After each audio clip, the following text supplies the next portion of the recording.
Alors encore une fois, bonsoir à tous qui êtes venus pour participer à cet événement, cette conférence des couples 2018. Vous savez que Pasteur David et moi, nous sommes très engagés pour que les couples puissent être debout, puissent être fermes dans la parole de Dieu, affermis dans la connaissance afin de pouvoir expérimenter la vie que Dieu a ordonnée sur le couple. Alors ce soir, je veux vous donner pour introduire ce moment un passage qui se trouve évidemment dans la parole de Dieu et qui est tout simplement un verset que j'aimerais imprimer d'ores et déjà pour démarrer cette conférence, imprimer dans le cœur de chacun. Hébreux au chapitre 13 et au verset 4 qui dit ceci: que le mariage soit honoré de tous et le lit conjugal exempt de souillure, car Dieu jugera les impudiques et les adultères. Amen.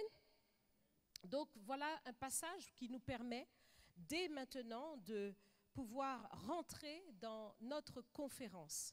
De quoi s'agit-il? Il s'agit des couples mariés. Nous voulons parler des couples. Nous voulons parler du plan de Dieu pour le couple. Et donc, il s'agit de toi. Toi qui es un homme marié, toi qui es une femme mariée, toi qui es fiancé ou toi qui es en devenir, qui a le projet ou qui souhaite rentrer dans ces choses, même si tu ne connais pas encore ton futur ou ta future conjointe, mais ouais, c'est bon. Ton objectif, c'est véritablement de rentrer dans le mariage et de le vivre pleinement. Et effectivement, c'est un bonheur. La parole de Dieu nous dit clairement que celui qui a trouvé une femme a trouvé le bonheur, mais cela est valable évidemment pour la femme. Celle qui a trouvé son mari a trouvé le bonheur. C'est le bonheur que Dieu nous réserve sur la terre. Le Seigneur nous dit dans Ecclésiaste qu'au milieu de toutes les activités que nous pouvons avoir sur terre, celle que le Seigneur nous donne de pouvoir, dans laquelle le Seigneur nous donne de pouvoir nous réjouir, c'est véritablement de manger notre pain, de boire avec notre épouse, de vivre notre communion ensemble. C'est là la grâce que Dieu nous a faite. Mais bien souvent, et malheureusement de plus en plus, et nous pouvons le dire de plus en plus parce que les statistiques sont là pour nous le rappeler, ce qui devrait être un bonheur vire pour certains à un cauchemar.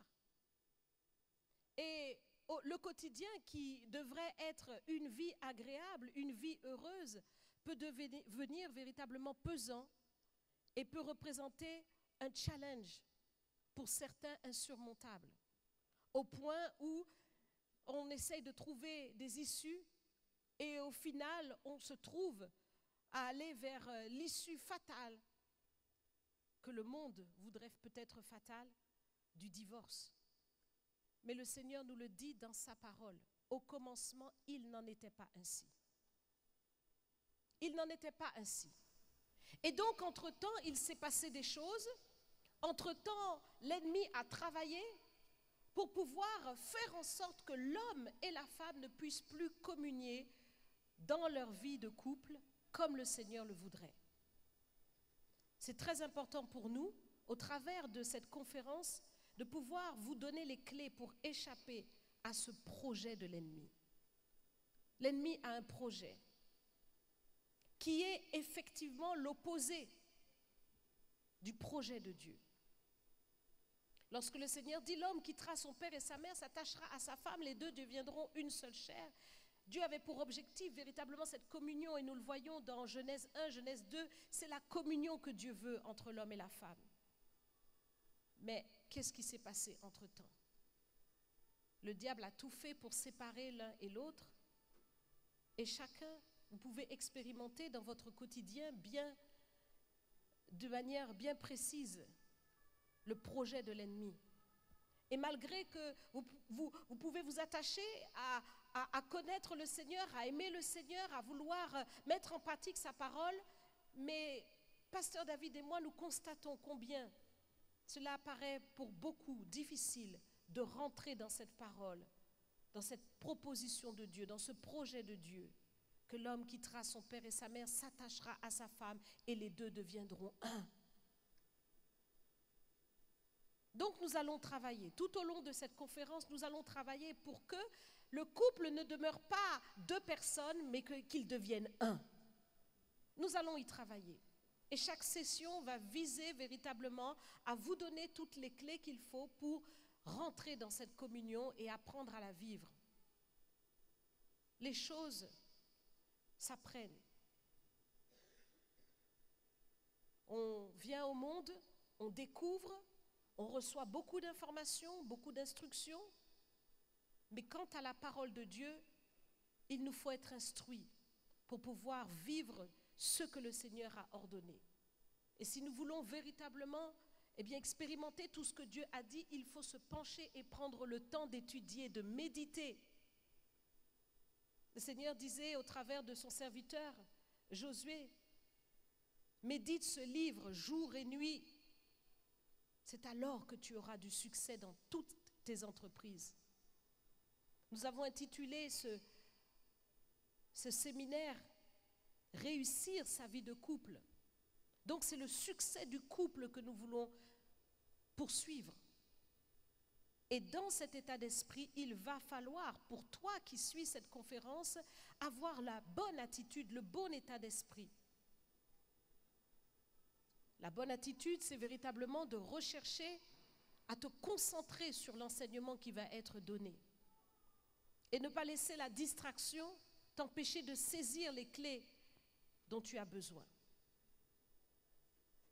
Donc premièrement, la concentration, le focus sur cet enseignement, car on ne peut méditer que ce sur quoi on se focalise.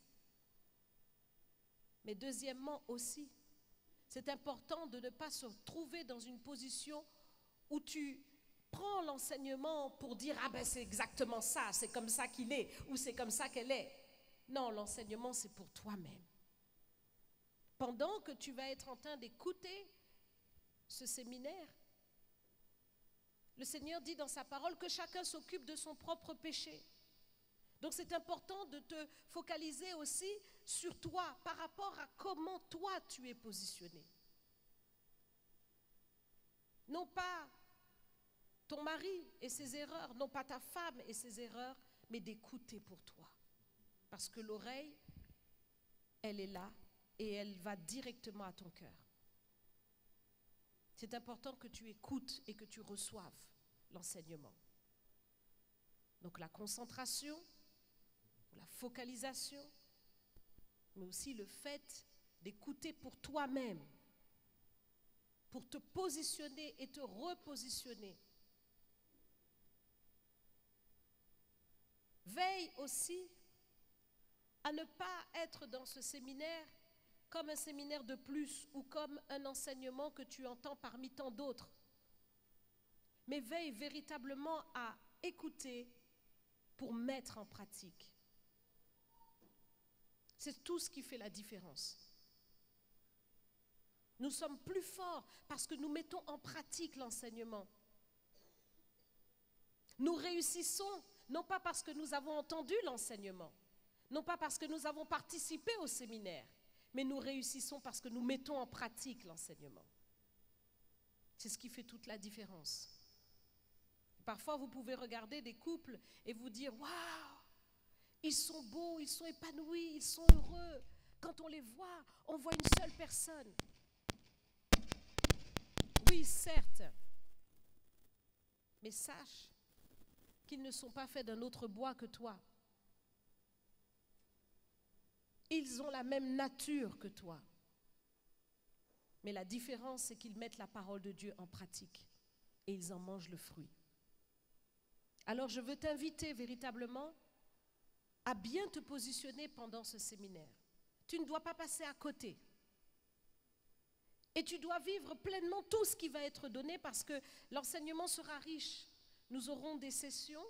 Déjà dès ce soir, l'enseignement va venir avec puissance au travers de son serviteur, le pasteur David. Mais il y aura tout au long de la journée de demain des sessions spécifiques où il y aura l'occasion pour vous de poser des questions et d'avoir un échange direct avec des réponses. Nous allons mettre un système de SMS et même notre public qui nous suit par Internet pourra participer pour poser des questions et avoir les réponses. Donc, c'est un moment béni. C'est un moment de rafraîchissement. Et nous ne voulons pas faire semblant, mais nous voulons vraiment parler du problème de couple. Nous voulons aller en profondeur dans les choses pour que chacun puisse ressortir avec les réponses et avec les clés pour avancer. Alors j'aimerais vraiment que tu sois prêt pour ce séminaire. J'aimerais vraiment que tu réalises à quel point ce séminaire est important. Parce qu'une église, un ministère, mais aussi l'œuvre du Seigneur et partout, plus généralement le royaume de Dieu est fort par des couples forts. Parce que la Bible nous dit que c'est un mystère. C'est un mystère. Le mystère de l'époux et de l'épouse qui représente Christ et son Église, c'est un mystère. Et le Seigneur veut que nous puissions représenter avec force. Chaque couple puisse représenter l'image de Christ et de son Église. Quel que soit ce que tu traverses, quelle que soit l'étape dans laquelle tu te trouves dans ton couple, il faut que tu crois au plan de Dieu. Le plan qui dit, je connais les projets que j'ai formés sur vous, projets de paix et non de malheur, afin de vous donner un avenir et de l'espérance. Et cette parole doit te fortifier, quel que soit ce que tu traverses. Et tout au long de ce séminaire, cette parole doit guider ton positionnement, afin que tu saches que Dieu a un plan, que ce plan prévaudra sur le plan de l'ennemi et que tu réussiras malgré tout. Amen. Alors si vous le voulez bien, nous allons encore nous mettre debout. Et cette fois-ci, nous allons prier pour chacun. Chacun va prier pour lui-même, pour sa vie, pour le couple, pour son couple, pour positionner véritablement ces 3 jours dans la gloire de Dieu. Et que le Seigneur accomplisse au-delà de tout ce que nous pouvons penser ou demander. Et je vais vous demander de répéter quelques paroles après moi. Seigneur Jésus, aujourd'hui, je veux entendre ta parole. Je veux me positionner pour ce séminaire comme jamais. Car Seigneur, c'est l'occasion de renouveler mon couple, ma vie, et de mettre maintenant ta parole au cœur de ma vie conjugale. Seigneur, aide-moi. Je reconnais toutes mes défaillances. Et avec humilité, je viens à tes pieds pour écouter ton conseil. Oriente mon cœur. Rends mon cœur réceptif à ta parole. Donne-moi de la garder et de la mettre en pratique. Je ferme mon oreille à toute distraction de l'ennemi et je me positionne pour la réussite de mon couple. Je te dis merci Seigneur, car quelles que soient les épreuves, toi Seigneur, tu as un plan. Tu as déjà pourvu à la solution. Tu es ma solution et je m'attends à ton intervention puissante pour me donner le succès. Seigneur, je te donne toute gloire. Je remets entre tes mains ces 3 jours et toute la suite. Et je te donne toute la gloire dans le nom de Jésus. Et nous disons tous ensemble, Amen. Acclame le Seigneur. Acclame-le comme quelqu'un qui saisit et qui comprend ce qu'il doit faire. Acclame-le de tout ton cœur.